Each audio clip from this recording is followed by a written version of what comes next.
Hey guys, welcome back to my channel. So in today's video, I have a great conversation with Dr. Atasha Jordan, and we talk about culture and mental health. I really enjoyed my conversation with her.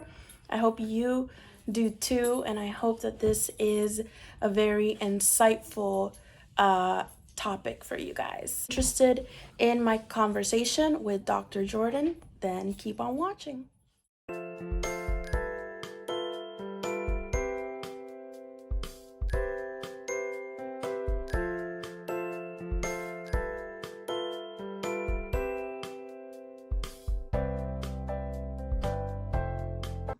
All right, hi everyone. Welcome back to my channel, and I am really excited today because I'm going to have a really important conversation on faith and mental health with Atasha Jordan. Would you mind introducing yourself, Atasha? Sure thing. So first off, thank you so much, Katie, for just creating this space and allowing us to be able to have this conversation. Intro, so my name is Dr. Atasha Jordan. I am a psychiatry resident in Philadelphia, and I really am doing work specifically in the space of mental health as a specialty in psychiatry. And for me, I grew up Christian, and that for me has been a huge part of my life experience, and my experiences as a Christian have really centered a lot of the way that I think about life. And I think now that I am embarking on this career in psychiatry and focusing so much on mental health, I am really excited to be able to combine those two passions and those two aspects of my life, talking about mental health, but also talking about faith. So really excited to kind of just jump into this conversation. I'm really excited too, Atasha, and I'm really excited to have you. So, like Atasha said, her field is in psychiatry, and my field is in mental health as well as a therapist. And I've practiced therapy for 6 years, and I've shared this before in my channel.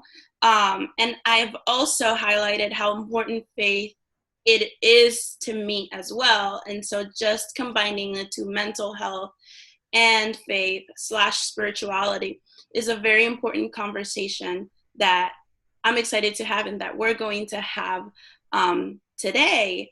So basically the goals of our conversation will be to just address, how mental health and spirituality can intersect. Start talking a little bit about culture and mental health. And so I just wanted to ask you, Atasha, if you can share what are your thoughts on how culture and mental health intersect.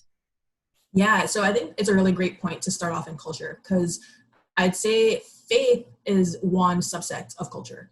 And when we're thinking of culture more broadly, right, so there are the different aspects, whether it's ethnicity, you're talking about someone's nationality, faith is part of that. We think about music, food, all of that is culture if we're thinking about it broadly, right?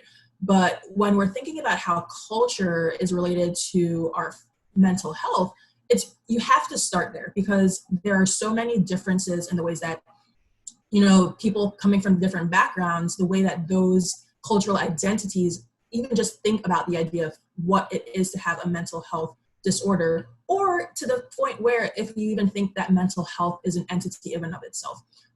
Because I think there's some cultures where people will say it's demonic, or it's something that's more related to a greater spiritual issue when there are mental health struggles at play. So if you have to be able to really recognize where someone is coming from with these conversations, so that we can really open up the dialogue in a way that's going to be understandable for people when we're talking about mental health. So I think that's why culture is so important to recognize. And for me, like the cultural identities that I tend to kind of relate to. So I relate to being someone from the Caribbean. I am a Black woman living in America, and all of that culture that I embody relates then to how I think about mental health. And then there's obviously the Christian component as well of my culture.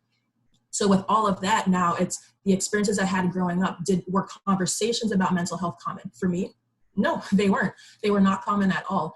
And it really took years of even just getting to college and recognizing the frameworks of how people in other cultures, so in college, you're facing people from other countries, other cities, other religious backgrounds, recognizing that they have other viewpoints. And it helped me to then kind of inform my own thoughts on what mental health is like generally, but then also how I want to engage with it as a Black Christian Caribbean born woman.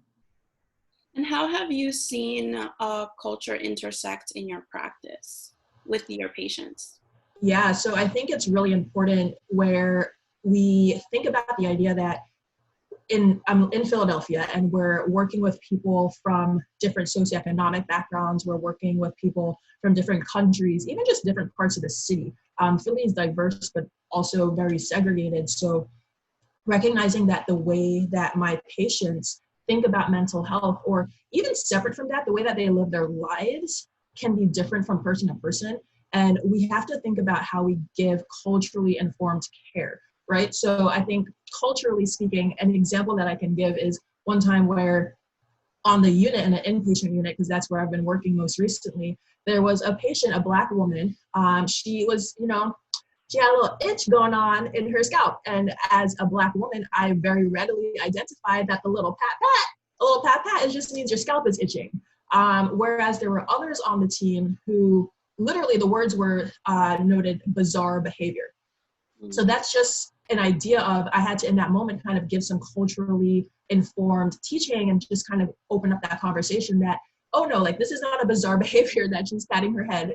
This is normal within the culture of Black women to pat your head if your scalp is itchy. So that's like a funny example, but also not really, because sometimes if you're not culturally informed, then it can be maybe detrimental to the care that we're providing for our patients.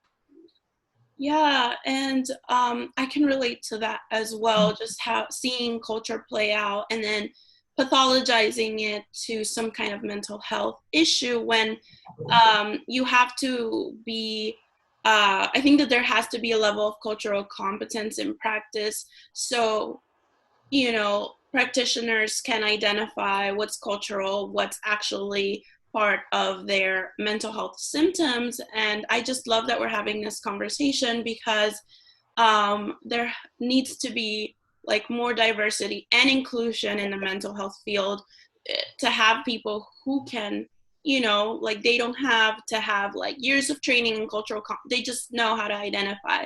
Like this is something that I recognize that it's a cultural thing. Like, so in my practice, so I work with majority of Black and Latino youth. My practice has been with children. And so with children, there is the cultural component, and then there is also the developmental component, which, at times we forget because some of these kids have mental health symptoms or have trauma that, we forget to kind of highlight or identify their developmental stage. And some of it is just they're just being a teenager or they're just being a child, right? And then there is the other cultural component with their caregivers, because I also work with their caregivers. And so I have seen a lot of shame for parents of, you're not doing this enough, you're not doing that enough, you're not being assertive enough, you're not, doing this way. But I guess an example that I can think of is like,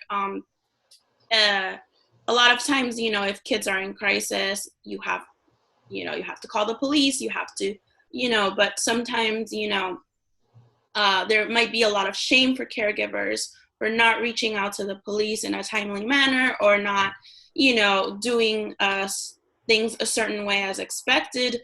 But I think that there is a lot of fear, especially in like Black and brown communities. And I can speak on like specifically the Latino community. There is the issue of immigration and the issue of like whether that family or not is undocumented. Are they going to look onto my undocumented status if I reach out to the police? There's just a lot of fear.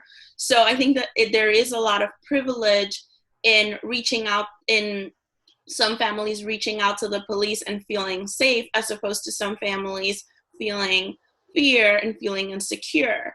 And on top of that, there is also a cultural component that in the Latino community, there is this element of like, you are it's not that we can't be assertive, but there is a lot of like, I'm shy to ask these questions. I'm shy to, like, how am I going to come off in this conversation?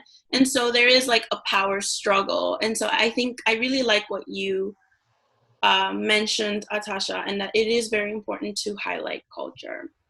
Yeah, because I think when we're understanding all of that life experience, so as you're saying from the immigrant perspective, especially if you are someone who's an undocumented immigrant, that the ideas of the baseline struggles that you deal with, we can't address the potential pathologic mental health issues if we don't fully understand the lived experience that our patients have, right? So I 100% agree. Like, the culture is at the base of it, and faith, as I said before, is kind of just one part. But it's important for us as providers to try to understand all the faith.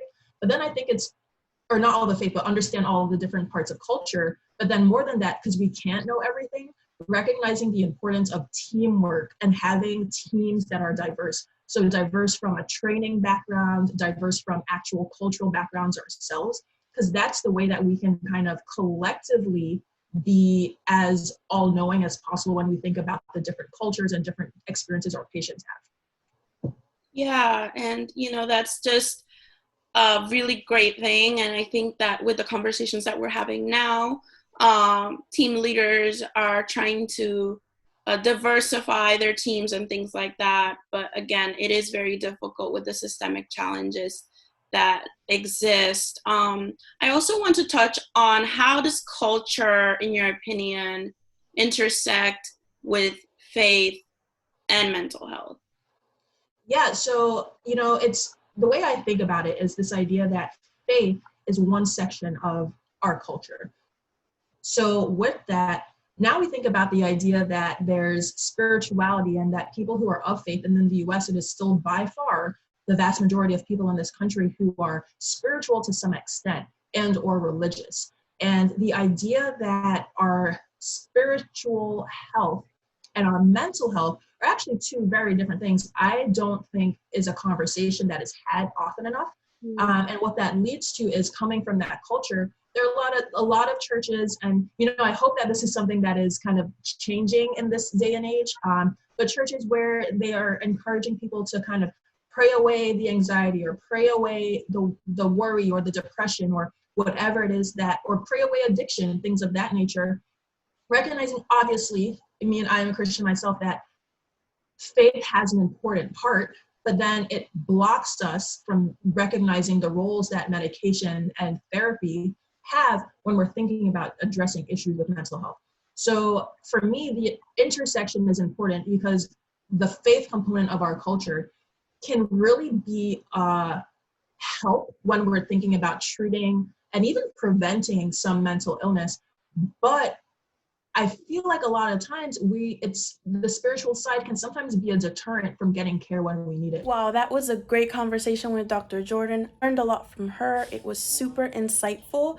And I think cultural competence in the mental health field is vital. And so I hope that you enjoyed this video. And so stay tuned for more Mental Health Wednesday videos. We'll see you on my next video. Bye.